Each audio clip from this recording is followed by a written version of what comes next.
जय श्री कृष्ण। राधे राधे। आइए सुनते हैं मौनी अमावस्या व्रत कथा। पूजन विधि एवं महत्व।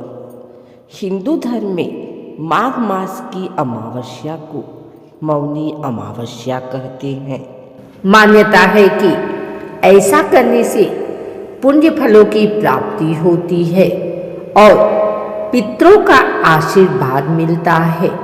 लेकिन क्या आपको पता है कि इस दिन क्या करना चाहिए और क्या नहीं करना चाहिए? जानने के लिए सुने यह पूरी कथा। इस दिन विशेष रूप से व्रती लोग मौन व्रत रखते हैं और एकांत में बैठकर मौन रहते हैं। इससे वे अपने मन को शांति और ध्यान की अवस्था में ले जाने का प्रयास करते हैं। व्रती लोग भगवान शिव और पार्वती माता की पूजा करते हैं। शिवलिंग की पूजा, बेलपत्र का अर्चना और भगवती पार्वती का स्मरण करना उचित है। इस दिन व्रती व्यक्ति अपने मन को शुद्ध करने और आत्मा को अपने साथ संवाद करने के लिए ध्यान और मनन करते हैं। मौनी अमावस्या पर दान करना भी अच्छा होता है। ब्राह्मणों, गुरुजनों, यतियों और गरीबों को दान देना शुभ माना जाता है। कुछ लोग इस दिन तीर्थ स्थलों की यात्रा करते हैं और पवित्र नदियों में स्नान करने का प्रयास करते हैं। मौनी अमावस्या पर क्या नहीं करें? मौनी अमावस्या के दिन व्रती लोगों को बहुत बोलना नहीं चाहिए। वे मौन रहकर अपने मन को शांति प्रदान करने का प्रयास करते हैं। व्रती लोगों को अनादर पूर्वक बातचीत नहीं करनी चाहिए और धार्मिकता में रहना उचित है। मौनी अमावस्या को अशुभ माना जाता है, इसलिए इस दिन किसी भी प्रकार की अशुभ क्रियाएं नहीं करनी चाहिए।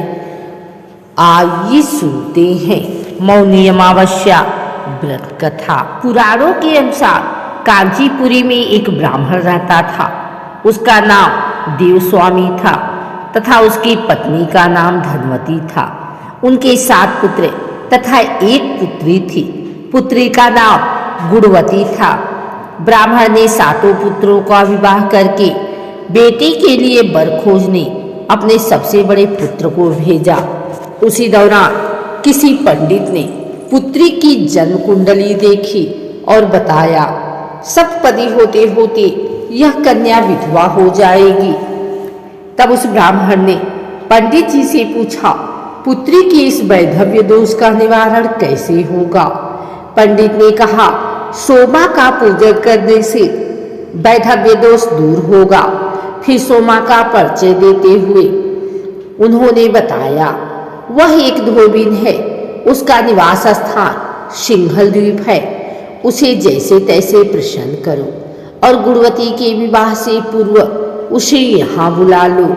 तब देवस्वामी का सबसे छोटा लड़का बहन को अपने साथ लेकर सिंघल द्वीप जाने के लिए तैयार होकर सागर तट पर चला गया।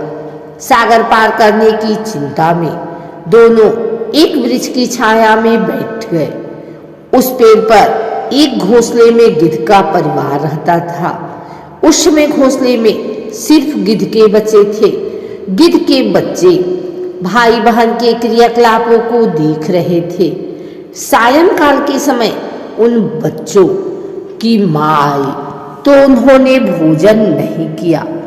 वह अपनी माँ से बोले, नीचे 2 प्राणी सुबह से भूखे प्यासे बैठे हैं। जब तक वे कुछ नहीं खा लेते तब तक हम भी कुछ नहीं खाएंगे।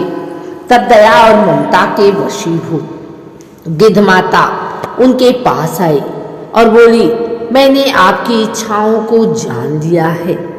इस वन में जो भी फल फूल कंदमूल मिलेगा मैं ले आती हूँ। आप भोजन कर लीजिए। मैं प्रातःकाल आपको सागर पार कराकर सिंघल द्वीप की सीमा के पास पहुंचा दूंगी। और वे दोनों भाई बहन माता की सहायता से सोमा के यहाँ जा पहुँचे। वे नित्य प्रातः उठकर सोमा का घर झाड़कर लीप देते थे। एक दिन सोमा ने अपनी बहुओं से पूछा, हमारे घर कौन बुहारता है, कौन लिपता पोतता है?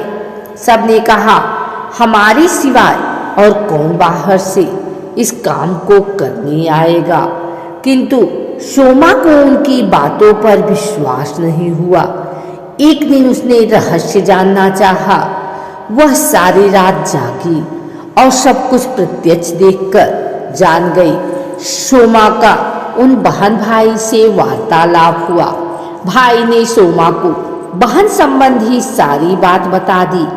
सोमा ने उनकी श्रम साधना तथा सेवा से प्रसन्न होकर उचित समय पर उनके घर पहुंचने का वचन देकर कन्या के वैधव्य दोष निवारण का आश्वासन दे दिया। मगर भाई ने उससे अपने साथ चलने का आग्रह किया। आग्रह करने पर सोमा उनके साथ चल दी। चलते समय सोमा ने बहुओं से कहा, मेरी अनुपस्थिति में यदि किसी का देहांत हो जाए तो उसके शरीर को नष्ट मत करना, मेरा इंतजार करना। और फिर सोमा बहन भाई के साथ कांचीपुर पहुंच गई।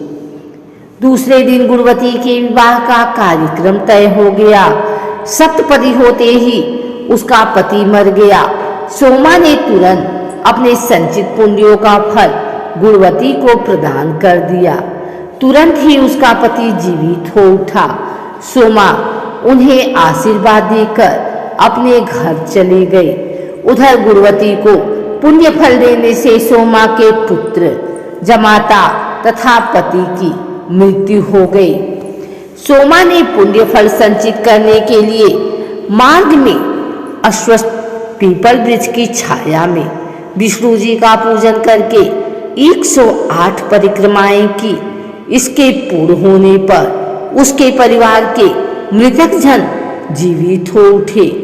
निष्काम भाव से सेवा का फल मधुर होता है। इस व्रत का यही लक्ष्य है।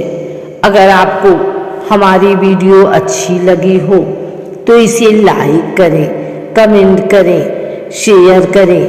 हमारे चैनल को सब्सक्राइब करके बेल नोटिफिकेशन ऑल पर सेट कर लें ताकि आगे आने वाली वीडियो सबसे पहले आप तक पहुंच सके। धन्यवाद।